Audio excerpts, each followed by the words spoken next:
Game Informer's article last week shares a ton of new details about building in Fallout 76. Hey Vault Dwellers, JV here, and today we're discussing building in Fallout 76. Be sure to subscribe and hit the bell for more Fallout 76 videos just like this. Follow my Facebook page for daily live streams and our non-stop Fallout 76 playthrough, which starts right when the beta drops next month. Everything in this video comes from the Game Informer article, which I've linked in the description below for your reference. Starting with this first bit, the best way to survive in Fallout 76 is to build a settlement rich in workbenches, farm fields, and harvesters. You can build your home almost anywhere, but a scenic view may not be the best location, as you gain more benefits placing it near a resource deposit.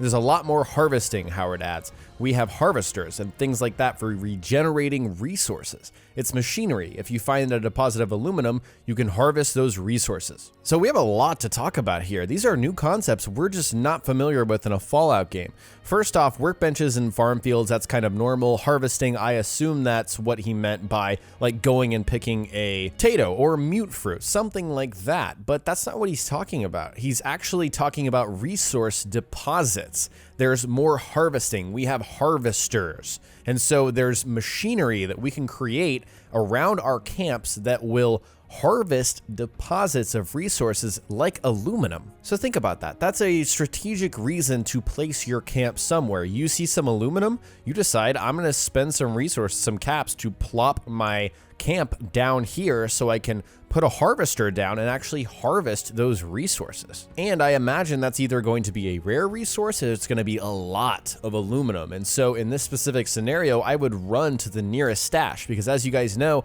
if you die, you drop your junk. And I'm pretty sure aluminum would be in that category. I also have to assume that when you nuke a certain area, the resources are more valuable there. Maybe that, spawns certain resource deposits that weren't there before. And so you have an incentive to say, let's nuke Cranberry Bog and then go down there because there's going to be a lot of oil reserves once we nuke it, for example. That's just a hypothetical, but maybe that's how it works. Moving on, if you gain enough at that one deposit and want to move your camp, the game automatically blueprints everything you made, allowing you to pick it up and move it wherever you want.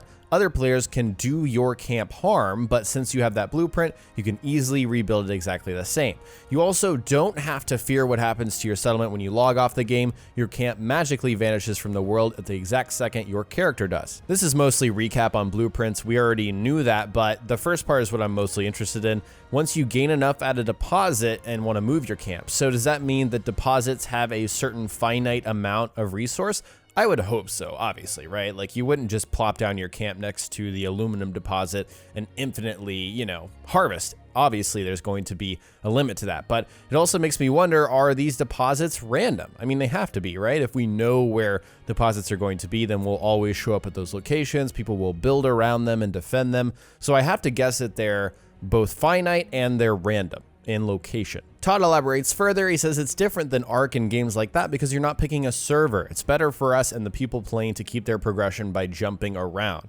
So he's talking more about your camp disappearing and the fact that you drop into a server. You just click play and you're in a server. You're not picking a server. There aren't private servers yet on launch, so you don't have to worry about that. Your camp is going to disappear with you and everything that all your progression that you've made is going to stay with you no matter what. Camp building should be familiar to anyone who played Fallout 4, offering similar functionality for electricity and components. If you play the game cooperatively, your team can help you build your base. You can even connect settlements with everyone in your party to make a larger space, although each player needs to be online to have their part of the settlement appear in the world.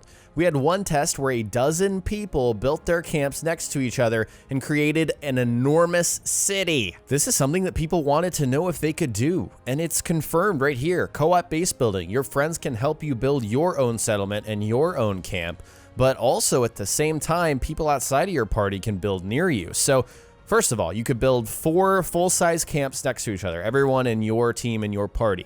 Then everyone else in the world can do the same thing. And so as Chris Mayer said, the development director, you can build a giant city with everyone in your server. They just have to be friendly.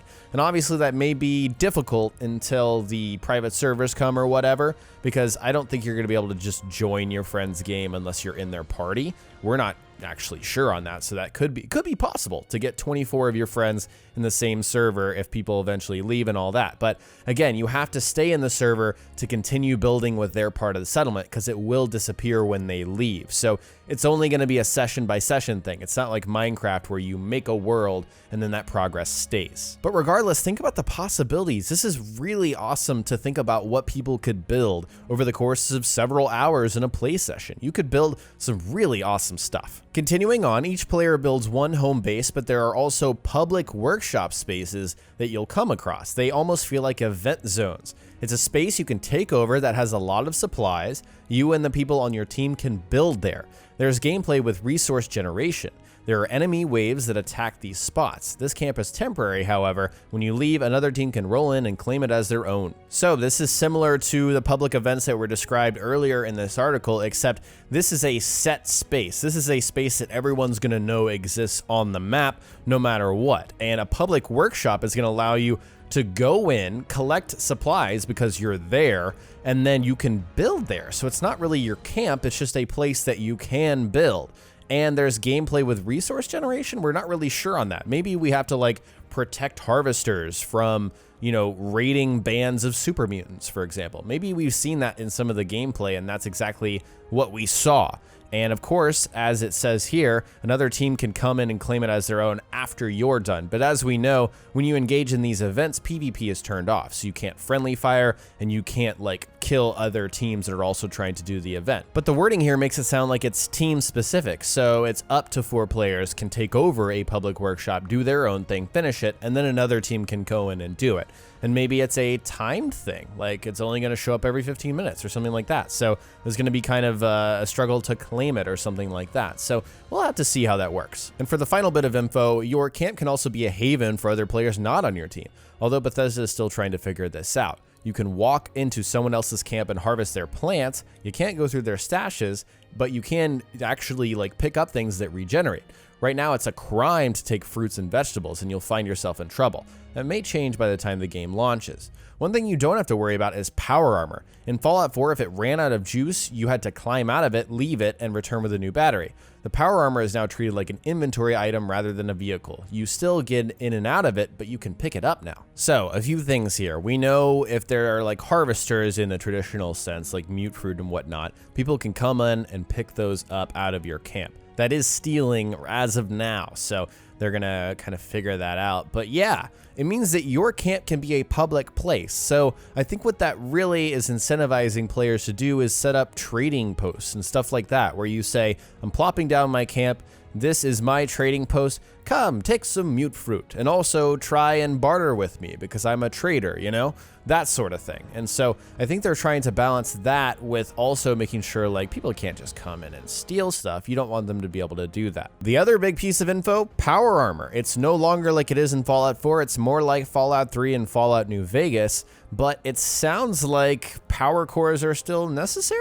I don't really know. It doesn't say. It said you had to climb out of it, return with a new battery if you wanted to use it again in Fallout 4. That was the kind of frame of reference that Andrew Reiner gave, but now we see that it's picked up as an inventory item. Again, that was how it was before, so this really doesn't bother me. You may ask why they did this. If you liked the way power armor worked before, maybe it's a technical limitation. Maybe it was a convenience thing where they were like, you don't want to just leave your power armor somewhere, have to fast travel to get it, and then go back to where you want to be. I could see any number of reasons for this, but overall, it doesn't bother me. Overall, we got so much good information from this Game Informer article that I wanted to share it over several videos because, as you guys know, I like to go over every specific detail, speculate on what we could see, so on and so forth. So I hope you guys enjoyed this coverage. We're going to kind of mix things up over the next few days, talk about some topics that I maybe haven't touched, but we're pretty dry in terms of Fallout 76 info until the beta comes out. So really hoping we get another refresher of info very soon. All right, guys, that's it for today's video. In the comment section below, tell me what you think of public workshops, co-op base building, and resource deposits. Let me know what you're thinking of all these new mechanics in Fallout 76. Share your thoughts below. If you enjoyed the video, remember to subscribe and hit the bell for more Fallout 76 content like my last video where we discussed the wanted bounty system. Follow my page for daily live streams and our non-stop Fallout 76 playthrough, which starts right when the beta drops next month. Thanks so much for watching, and I'll talk to you next time.